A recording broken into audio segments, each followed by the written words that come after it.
Semoga Allah selalu membimbingmu, dan biarlah angin menuntun langkahmu.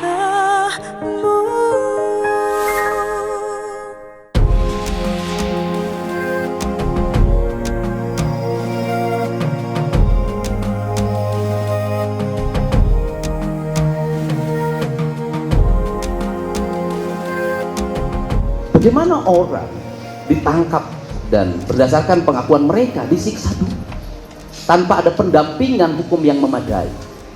Kemudian pelapor merangkap menjadi penangkap dengan kalimat diamankan. Kalimat diamankan itu kan sebenarnya kalimat halus dari ditangkap. Itu bahasa yang biasa digunakan. Kemudian bagaimana berproses tanpa alat bukti yang memadai? Pertanyaan saya itu ada satu saja. Yang menyatakan Eki dan Pina kecelakaan, ada 3 yang sudah bersaksi dan melihat langsung. Pertanyaan saya adalah, yang menyatakan mereka melakukan pembunuhan dan tindakan asusila, mana saksinya?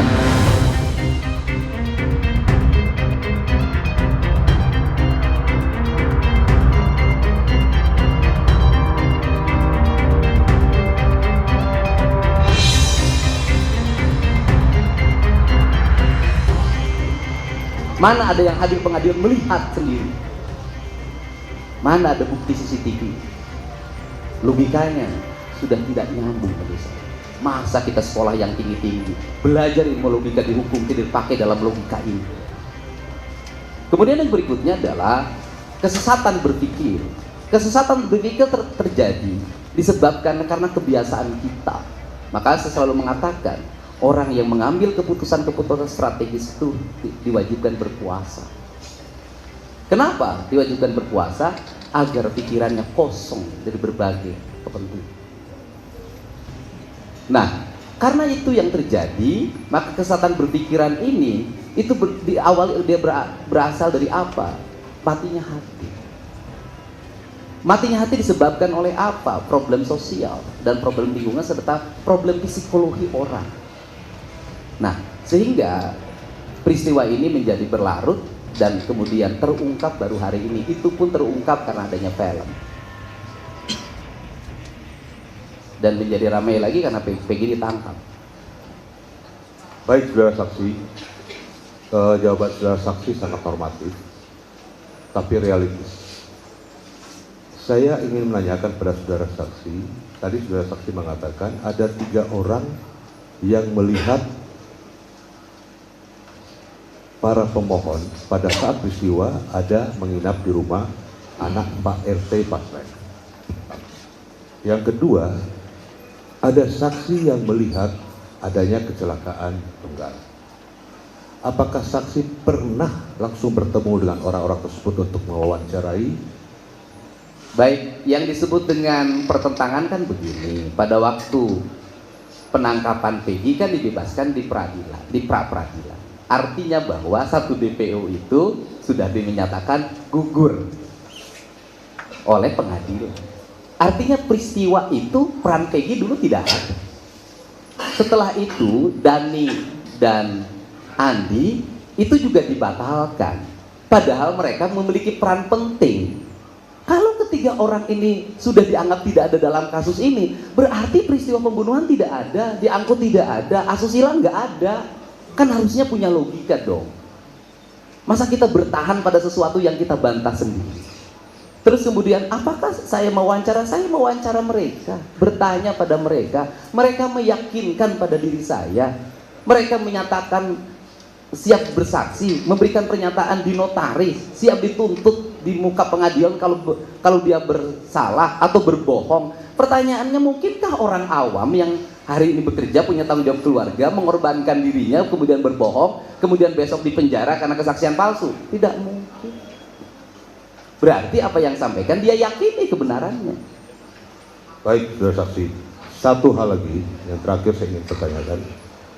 Tadi saudara saksi yang terakhir saya tangkap menyatakan peristiwa asusila atau dalam kurung pemerkosaan tidak pernah terjadi. Kalau kita melihat dari hasil visum et repertum, memang dinyatakan ada cairan tertentu, tapi tidak pernah diperiksa DNA dari cairan itu milik siapa. Sehingga untuk meyakinkan masyarakat siapa yang melakukan asusila itu, seharusnya dilakukan tes DNA. Tapi tes DNA itu tidak pernah dilakukan sampai sekarang. Ada yang menyatakan lebih dari 10 hari sudah terhapus dan sebagainya. Orang mati yang sudah berpuluh tahun bisa tes DNA dari gigi, dari rambut.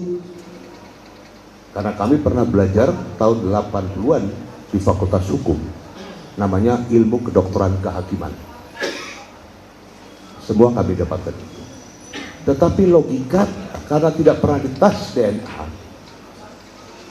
tetapi sampai sekarang pun tetap diyakini baik oleh penuntut umum, oleh hakim yang mengadili, bahwa terjadi peristiwa asusila. Bagaimana menurut saksi?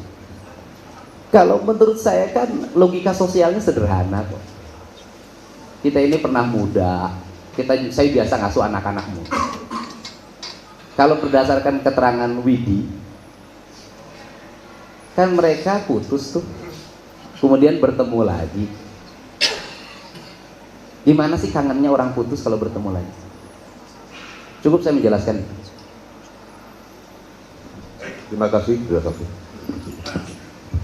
Terima kasih, Kang Diri, saksi. Saya sungguh-sungguh berterima kasih atas kehadiran Pak Dedi yang memberikan perspektif melihat peristiwa ini dari perspektif di luar hukum, yaitu sosial dan kemanusiaan. Jadi ini melengkapi kita tentang apa yang akan kita lihat dalam peristiwa ini.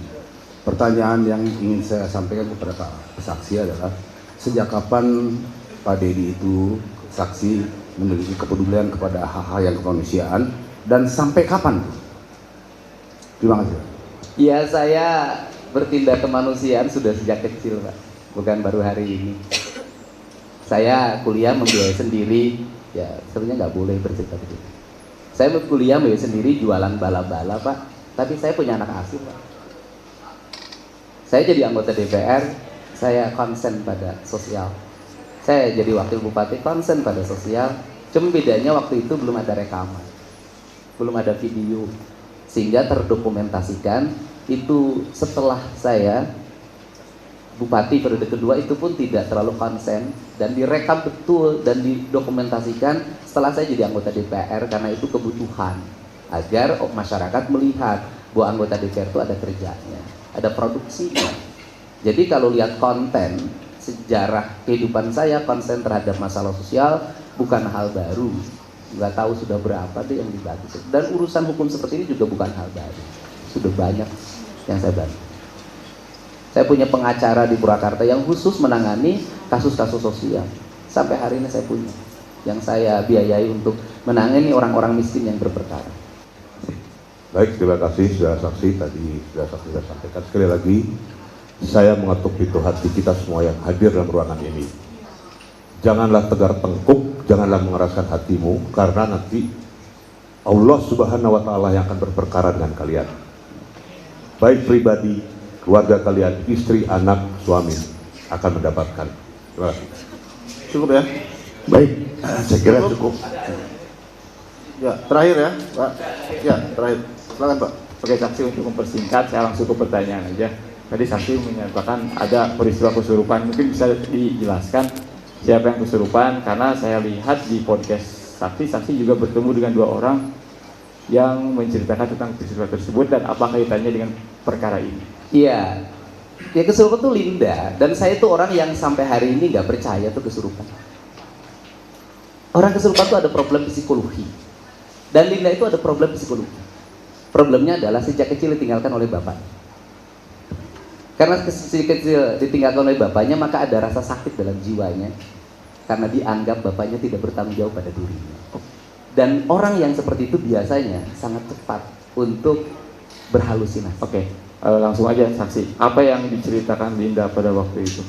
Ya, Linda kalau dicerita di podcast saya, ya nggak bisa menceritakan, kata dia. Kan masa orang kesurupan bisa menceritakan lagi apa yang diucapkan?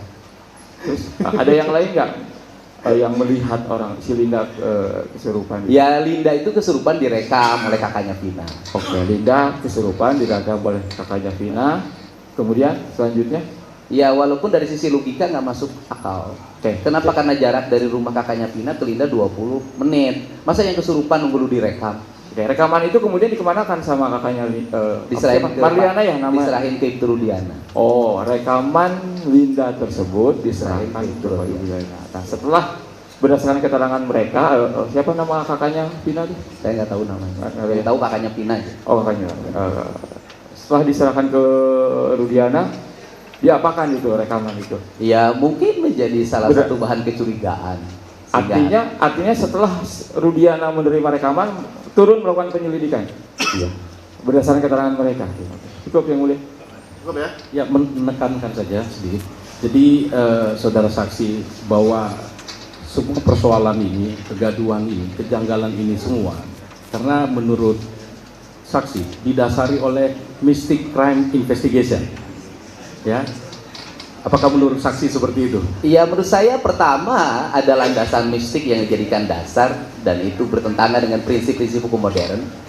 Yang kedua juga ada emosi. Emosi apa? Satu, emosi yang membakar saudara Aep karena pernah digerebek oleh terpidana. Karena temannya bawa perempuan ke tempat kosnya. Itu menimbulkan dendam dan Aep sendiri menyatakan dendam di wawancara saya. Dan kemudian yang kedua, ada juga kemarahan yang dialami oleh Pak Rudiana atas meninggal anaknya. Kan api bertemu api itu bisa membakar. Sehingga kalau orang sudah dibakar oleh rasa emosi, akal sehat hilang, hati nurani mati. Makanya menurut saya tidak boleh seseorang yang punya kuasa menangani sebuah perkara yang melibatkan keluarganya. Karena logika dan hatinya tidak akan bekerja. Yang bekerja adalah emosi. Makanya saya tadi ditanya oleh hakim, apakah ada kaitan saudara dengan terpidana? Kan itu logikanya. Saya jadi saksi aja tidak boleh ada kaitan saudara, apalagi yang menangani perkara.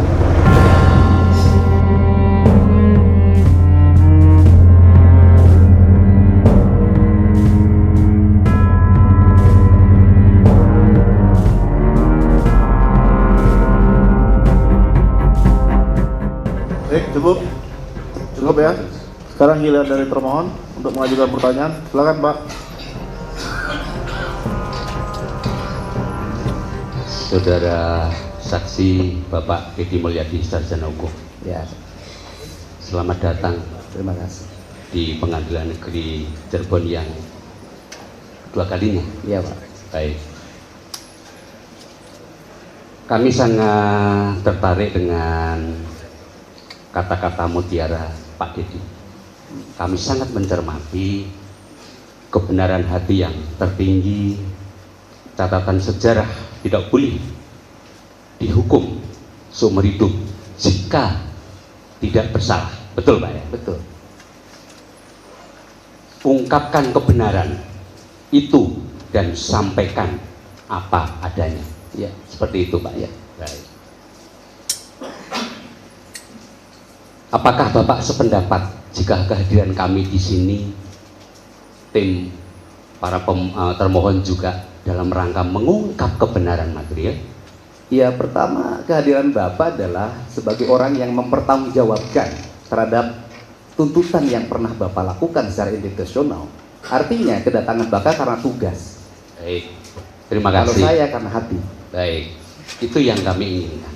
Supaya mohon maaf jangan sampai, mohon maaf karena saya sangat menyukai, karena saya sudah sangat sering melihat video-video di media sosial dan saya sangat atensi dengan Iya. kepedulian Bapak, karena memang Bapak adalah peduli sosial dan itulah kami fungsinya hadir di sini. Iya. Bukan berarti untuk melakukan perlawanan, Sip. tetapi semata-mata kami sepakat untuk menegakkan kata-kata mutiara yang disampaikan oleh Bapak Deddy. Baik. Selanjutnya kami juga ingin menanyakan, kalau terkait maksud dan tujuan sudah jelas semua. Bahkan pertama kali memang terharu ketika ketemu Saka Tetal dan Bu Titi dan menceritakan tentang proses seperti ini. Yang kami ingin pertegasan, kami juga ingin penegasan dari saksi, apakah semua saksi-saksi yang dianggap novum atau fakta yang sudah dihadirkan oleh pemohon, apakah akhirnya juga memang yang ditemui oleh Pak Dedi sebagian besar adalah hadir di persidangan ini? Ya, sebagian besar saksinya hadir di persidangan. Baik. Apakah pada waktu Pak Dedi katakanlah melakukan pendekatan mencari saksi-saksi sekitar ini, apakah Pak Dedi juga mencoba untuk menarik dari sisi orang tua korban? Mohon maaf, pernahkah? Oh, orang tua korban, saya kan menemui keluarga Pina juga. Sebelum menemui saksi-saksi yang berkembang sekarang, saya menemui keluarga Pina. Ada juga berarti ya? Ada, Jadi wawancaranya ada keseimbangan. wawancara ibunya, wawancara Pina, wawancara Linda. Yang saya tidak bisa bertemu dengan Pak Ibtu Rudiana saja. Baik. Jadi survei itu bukan hanya sepihak, tetapi memang Pak Dedi mencoba untuk melakukan perimbangan. Iya, bahkan saya ingin mencoba bertemu dengan ibunya Eki, tapi tidak berhasil. Tidak berhasil. Baik. Selanjutnya, apakah ketika ketemu Bu Titin, Bapak juga pernah menanyakan upaya-upaya maksimal yang telah dilakukan beliau selaku penasihat hukum? Karena walaupun bagaimana kan, mohon maaf ya, ada persidangan pertama, ada banding, ada kasasi. Apakah itu Bapak sebagai peduli hukum dan peduli penegakan hukum juga ada ditanyakan seperti ini? Iya, saya menanyakan pada Bu Titin sejauh mana upaya ibu melakukan pendampingan. Dan dia selalu mengatakan susah waktu itu kita melakukan pembelaan secara sempurna karena peradilannya tertutup meskipun dalam putusannya dinyatakan terbuka. Baik. Karena mohon maaf kalau saya berbeda pandangan, kalau mungkin saya keliru mendengarkan dan melihat. Ketika Pak Dedi aktif survei kepada para saksi fakta baru itu, pertanyaannya itu, mohon maaf ya, teknik pertanyaan itu mengarahkan dulu hari kejadian, tanggal dan ini, bahwa ini ada ini. Jadi memang mungkin dari segi yang lain menerima, tapi mungkin dari segi pihak yang lain mungkin beda pandangan. Jadi ada kalanya di dalam melakukan survei di lapangan itu langsung ketika si orang itu katakanlah, mohon maaf Bu Nining yang notabene mohon maaf saya juga paham. Jadi kalau kita, oh bukan begitu, kan begini, betul nggak? Nah itu yang sebetulnya menurut hemat kami kurang imbang di dalam melakukan survei di lapangan. Itu hanya kami selaku pengawas di media sosial dan itu. Ya, baik. Tapi kami tetap menghargai tentang upaya-upaya yang dilakukan oleh Pak Dedi untuk. Malah Bapak bisa melihat wawancara salah seorang saksi yang dulu berbohong ketika di BAP. Justru yang ada terbalik, di awalnya tertutup dan takut. Begitu saya tepuk-tepuk bahunya, kamu ada Allah di hati kamu, dia menangis. Pertanyaannya adalah, apakah tangisan spontan rakyat biasa adalah kebohongan? Yang berikutnya juga kan kita punya logika, Pak. Bapak tinggal cek saja itu ke warung Madura, jaraknya berapa ke gang. Bisa kelihatan menurut Bapak atau enggak malam hari? Kami kebetulan sudah survei dan sudah ngecek, tapi saya bukan tidak sependapat dengan survei Bapak yang lakukan. Kami sudah lama mengikuti bahwa Bapak adalah orang termasuk beliau yang peduli kepada masyarakat kecil, bagi-bagi sembako. Saya pun terharu, alhamdulillah. Cuma memang akhir-akhir ini kurang, tetapi lebih ke masalah yang ini. Tapi nggak apa-apa. Kemudian, iya, nggak usah ketawa. Maksud saya kalau kita ini memang seperti itu, beliau termasuk, kami termasuk yang sangat senang karena memang keliling. Cuma akhir-akhir ini berkurang untuk yang ke masyarakat kecil. Boleh saya jelaskan? Lebih dominan ke, mungkin tidak tersorting Pak, mohon maaf. Enggak, boleh saya jelaskan? Ya, boleh. Ya, karena bagi saya peristiwa kemanusiaan ini lebih mahal dibanding sembako, Pak. Kami sependapat dan kami bukan menolak mengenai hal itu. Tenang Ya. aja, Pak. Baik. Tolong penonton. Intinya kami sekali lagi ingin menegaskan bahwa terhadap putusan yang telah berkekuatan hukum tetap harus dihormati. Tetapi ketika masih ada upaya hukum, mari kita bongkar kebenaran dan keadilan. Bapak setuju seperti itu? Setuju. Oke. Itu yang ingin kami sampaikan Ya. di forum sidang ini, dan jangan sampai, mohon maaf, masyarakat keliru menilai prinsipnya keadilan, kebenaran material harus ditegakkan, akan tetapi penegakan hukum berlaku untuk semua orang. Bapak sependapat seperti itu? Sependapat. Terima kasih. Barangkali yang lainnya, mohon maaf. Izin yang mulia, kalau saya hanya untuk dicatat ya, karena Pertanyaan dulu Pak, ada pertanyaan enggak pada enggak, saksi? enggak. Ini hanya untuk dicatat kembali penegasan sebagaimana tadi pertanyaan dari teman-teman pemohon dan termohon bahwa ini disepakati sifatnya hanya testimoni auditu. Kemudian terkait asumsi saksi sah-sah saja karena itu untuk kepentingannya silakan.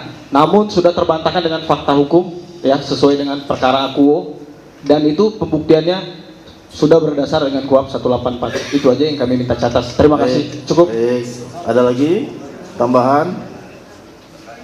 Silakan kalau ada tambahan. Biar berimbang, kita kasih kesempatan pada tim penasihat hukum pemohon untuk mengajukan pertanyaan. Ada sekitar 6-7 tadi.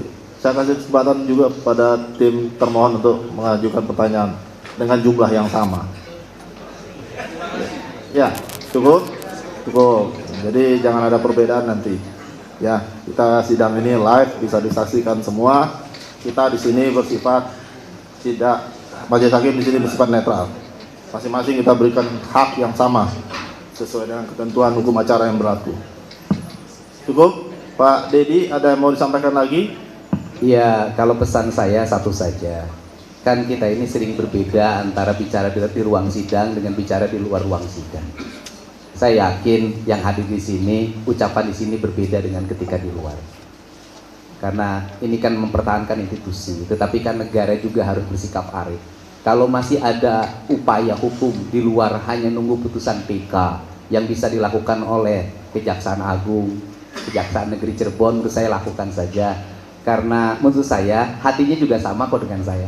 Cuman bedanya kan hari ini tugasnya memang harus seperti itu, dan saya menghormati tugas itu. Baik, cukup ya. Dari para pemohon, bagaimana keterangan saksi ini?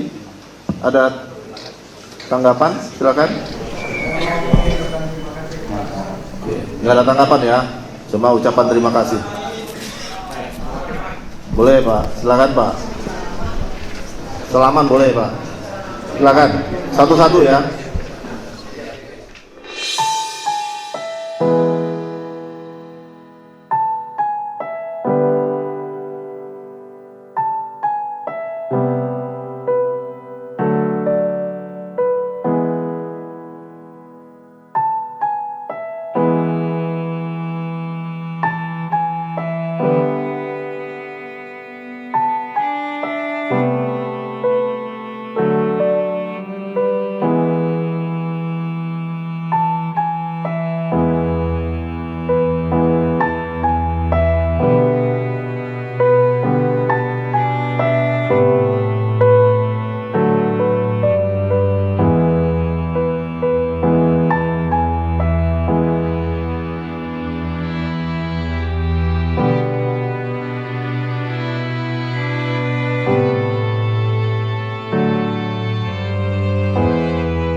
salaman, silakan kembali ke tempatnya untuk memberikan kesempatan pada temannya yang lainnya untuk bersalaman.